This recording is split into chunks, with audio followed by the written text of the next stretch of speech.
Bonjour à tous. Et bienvenue une fois de plus au cours de connaissance de soi. Aujourd'hui, nous avons une conférence très intéressante où nous apprendrons comment atteindre l'état de méditation appelé samadhi, ou le vide illuminant, grâce à l'utilisation des koans. C'est une manière simple et pratique d'expérimenter la réalité de la 6e et de la 7e dimension de la nature. Ces dimensions sont régies respectivement par 6 et 3 lois, contrairement au monde physique où nous sommes soumis à 48 lois. Vivre cette méditation, c'est faire l'expérience, même pour un instant, de la liberté par rapport à l'ego, et de l'union avec notre être réel intérieur. Une telle expérience change complètement notre perception de la vie et nous fait comprendre l'urgence d'opérer un changement radical en nous-mêmes, pour nous libérer de la lourdeur et de la mécanicité imposée par notre ego. Lorsque nous revenons de ce type de méditation, nous revenons avec une force renouvelée pour continuer notre travail intérieur et atteindre de manière permanente ces états de plénitude et de bonheur. L'objectif de la conférence d'aujourd'hui est d'apprendre une technique qui nous permette de connaître et d'expérimenter ces dimensions supérieures de la nature et d'accéder à la vaste sagesse de notre propre être.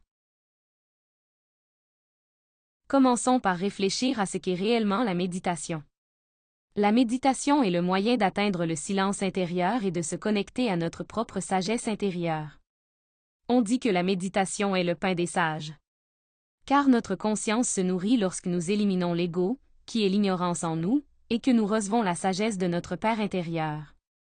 C'est pourquoi il est essentiel d'apprendre à méditer, puisque ceux qui ne savent pas méditer ne pourront jamais dissoudre l'ego. Et pour réellement apprendre à méditer, nous devons commencer par devenir sérieux, et laisser de côté les nombreuses méditations superficielles qui existent partout, et qui ne nous mènent pas à un véritable changement intérieur. Aujourd'hui, il existe de nombreux types de méditation partout dans le monde. Cependant, nous pouvons les regrouper en deux grandes catégories, les méditations pseudo-ésotériques et les méditations transcendantes. Les méditations pseudo-ésotériques sont, en vérité, une perte de temps si nous voulons réellement progresser dans notre travail intérieur. Ces types de méditation n'apportent aucun véritable changement en nous. Ce sont de belles pratiques qui peuvent nous faire sentir détendus, harmonieux ou en paix pendant un moment, pendant que nous écoutons des sons apaisants ou que nous nous concentrons sur quelque chose d'agréable. Mais l'harmonie et le calme que nous ressentons grâce à ces méditations ne durent que le temps de la pratique elle-même.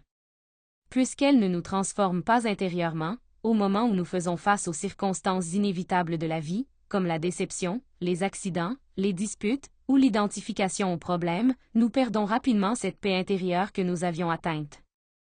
En revanche, les méditations de nature transcendante nous conduisent à la transformation. Chaque fois que nous pratiquons l'une de ces méditations, nous devenons des personnes différentes. Nous acquérons de nouvelles compréhensions qui provoquent un changement radical dans notre monde intérieur et, par la loi de correspondance, dans notre vie extérieure également.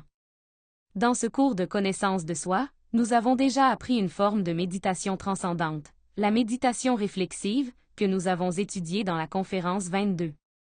Dans cette conférence, nous avons vu que la méditation réflexive consiste à introduire dans notre pratique une expérience vécue, dans laquelle un défaut psychologique que nous voulons éliminer s'est manifesté fortement. Ensuite, pendant la méditation, nous observons attentivement la manifestation de ce défaut dans le détail. Nous nous divisons en l'observateur et l'observé, et nous analysons ce que le défaut nous a fait penser, ressentir, imaginer et désirer. En même temps, nous comprenons consciemment et éliminons chacun des aspects de ce défaut que nous découvrons à l'intérieur de cette scène. Chaque méditation réflexive que nous accomplissons engendre une transformation de soi, car la prochaine fois que nous rencontrons une situation semblable dans laquelle ce même défaut apparaissait autrefois, nous ne réagirons plus de la même manière. Nous aurons acquis la compréhension, ce qui nous permet d'agir consciemment, libre du contrôle et de l'asservissement de ce défaut. L'aspect merveilleux de cette pratique est que nous pouvons l'appliquer à n'importe quel défaut psychologique que nous voulons éliminer. La colère, la jalousie, la dépression, l'anxiété, les traumatismes, les phobies, etc. Et maintenant, nous arrivons au deuxième type de méditation transcendante, celle que nous allons étudier aujourd'hui, la méditation pour atteindre le samadhi. Aujourd'hui, nous allons apprendre une technique très intéressante et simple pour atteindre cet état de méditation, en utilisant les koans. Quand on désire réellement la sagesse, il n'y a pas d'autre choix que d'apprendre à méditer. Méditer, c'est entrer dans la 6e et la 7e dimension, et cela ne peut être atteint que d'une seule manière, en bâillonnant, c'est-à-dire en réduisant au silence et en immobilisant l'ego, et en libérant l'essence. Une fois que nous apprenons à faire cet exercice, il devient très simple. Les koans nous aideront à faire taire l'ego afin que l'essence puisse être libérée. De cette façon, nous pouvons momentanément échapper aux limites de notre nature inférieure et monter vers les dimensions supérieures, les cieux. Comme nous l'avons vu dans les leçons 5 et 6, lorsque nous avons parlé des dimensions et de l'endroit où elles se trouvent en nous, les 7 dimensions fondamentales de la nature ont également leur représentation à l'intérieur de chacun de nous. Ainsi, c'est en entrant dans notre monde intérieur que nous pouvons nous connecter à ces dimensions. Les 5 premières dimensions en nous correspondent à ce que nous pourrions appeler la Terre, qui est actuellement peuplée d'une multitude de moi, ou de défauts psychologiques. En revanche, dans les 6e et 7e dimensions, nous trouvons les cieux, ou ce que l'on appelle le royaume des cieux. Dans la partie inférieure de la 6e dimension se trouve le monde causal.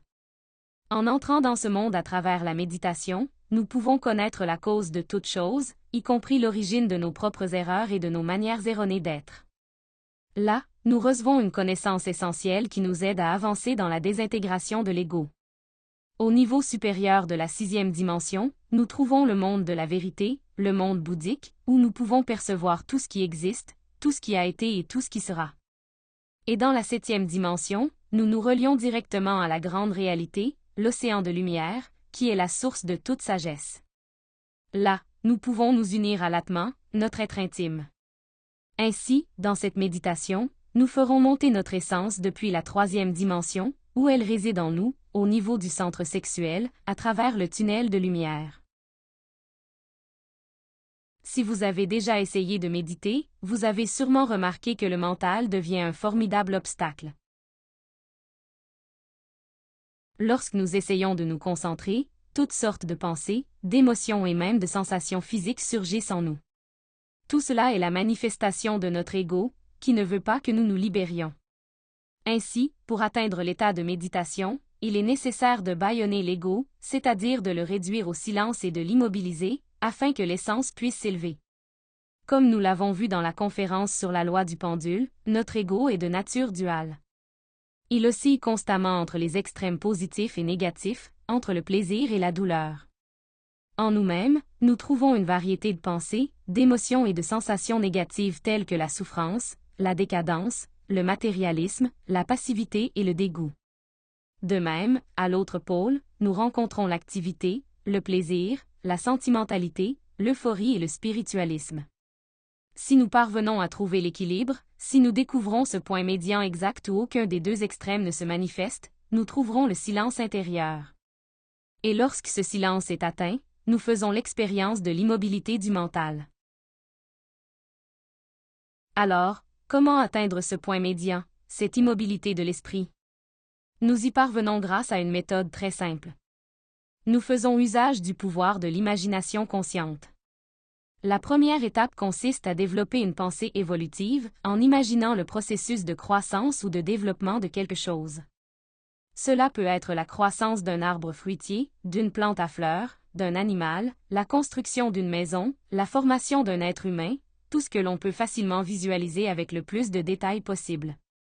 Par exemple, nous pouvons imaginer planter une petite graine et la voir germer.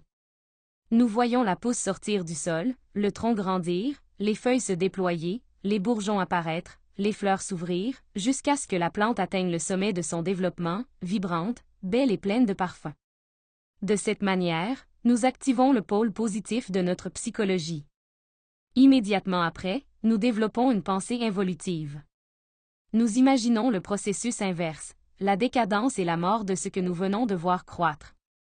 Si c'est une plante, nous visualisons comment elle commence à se faner, à perdre ses fleurs, à jaunir, à se dessécher, et finalement à se désagréger jusqu'à ce qu'il ne reste plus rien de cette belle plante.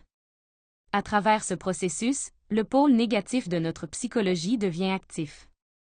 Et lorsque nous atteignons le point où il ne reste plus rien, l'esprit devient vide, et nous expérimentons l'immobilité, le véritable silence mental.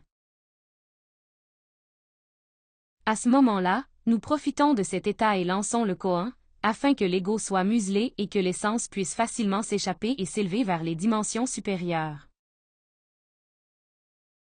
Qu'est-ce qu'un koan? Un koan est une question qui n'a pas de réponse ordinaire, souvent paradoxale. L'esprit essaie instinctivement d'y répondre, mais il ne le peut pas, car la réponse ne lui appartient pas. Lorsque le processus de pensée s'épuise, l'essence peut surgir. L'ego est réduit au silence, et l'essence est brièvement libérée. Il existe de nombreux koans différents, mais en voici 4 particulièrement efficaces. Demandez-vous, 2 mains frappent et produisent un son. Quel est le son d'une seule main? Concentrez-vous sur la manière dont une main pourrait produire un son, et restez avec cette question jusqu'à ce que l'essence s'échappe. Demandez, si toutes choses se réduisent à l'unité, à quoi l'unité se réduit-elle? Restez immobile avec la question et attendez que tout mouvement cesse. Demandez, où est la vérité? Attendez patiemment une réponse. Si l'esprit donne une explication, ignorez-la, car ce n'est pas la vérité. Continuez d'attendre jusqu'à ce que l'esprit s'épuise et que l'essence s'échappe. Demandez, où est le vide? Cherchez l'ouverture, et lorsque vous l'apercevez, restez Y, en demandant continuellement, où est le vide? Jusqu'à voir la porte s'ouvrir. Utilisez le koan jusqu'à ce que la libération se produise. Le premier koan est particulièrement puissant. Imaginez le son d'une seule main, restez dans cette perception et attendez jusqu'à ce que votre essence soit libérée. Une règle importante à retenir, n'utilisez qu'un seul koan par pratique. Voyons maintenant une brève explication pratique, étape par étape, pour vous encourager à essayer cet exercice. D'abord, trouvez un endroit calme. Vous pouvez pratiquer de jour ou de nuit, au bureau ou n'importe où vous ne serez pas dérangé, ou dans un espace que vous avez réservé pour la méditation. Un tel lieu a de l'importance, car il devient un endroit destiné à chercher la puissance et la sagesse, et il est donc spécial. Harmonisez l'environnement en éliminant les énergies négatives. Vous pouvez le faire avec le chant de Bélilin, puis sceller l'espace pour empêcher le retour des énergies négatives en utilisant la conjuration du cercle magique de protection. Nous avons étudié ces conjurations dans la conférence 7. Ensuite, demandez l'assistance de votre être intérieur, de Dieu en vous, afin qu'il guide la pratique. Puis nous ferons un simple exercice de relaxation pour nous mettre en harmonie. D'abord, nous détendrons notre centre émotionnel en respirant profondément pendant quelques minutes, inspirez lentement et profondément par le nez, et expirez doucement par la bouche. Ensuite, nous détendrons l'esprit. Pendant quelques minutes, concentrez-vous sur les sons autour de vous sans vous identifier à eux. Écoutez un son, laissez-le s'éloigner, puis recherchez un autre en vous concentrant progressivement sur des sons de plus en plus lointains. Ensuite, ramenez votre attention vers les sons plus proches, jusqu'à revenir finalement à votre propre cœur. Vous commencerez à remarquer comment l'esprit devient calme et serein. Puis, nous détendrons le corps physique. Assurez-vous que votre corps est à l'aise et que rien ne le dérange. Vous pouvez visualiser une lumière chaude et rayonnante se déplaçant lentement à travers tout votre corps, le relaxant complètement. Une fois que vous vous sentez calme et détendu, nous pouvons passer à l'étape suivante. Maintenant, nous introduirons ce que nous appelons la pensée évolutive. Visualisez, avec le plus de détails possible, que vous plantez une graine de rose. Voyez-vous préparer la terre, la fertiliser, planter la graine, l'arroser et l'exposer au soleil. Observez comment les petites pousses commencent à émerger. Regardez-les grandir et fleurir, jusqu'à ce que tout le rosier soit plein de beauté et de vie. Vous pouvez même imaginer percevoir son parfum. À ce moment, nous introduisons la pensée involutive.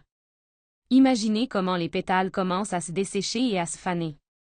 Comment il n'y a plus de nouvelles fleurs. Et que la plante commence à décliner complètement. Le vent arrive et la renverse, emportant les tiges et les feuilles sèches. Jusqu'à ce qu'il ne reste plus rien de ce rosier. À cet instant, nous atteignons la synthèse de la pensée, la quiétude de l'esprit. Maintenant, nous appliquons le koan.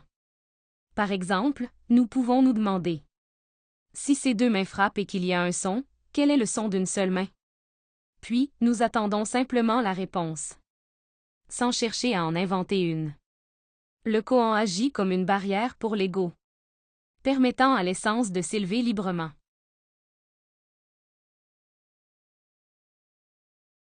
Restez concentré sur la question, jusqu'au moment où se produit la libération.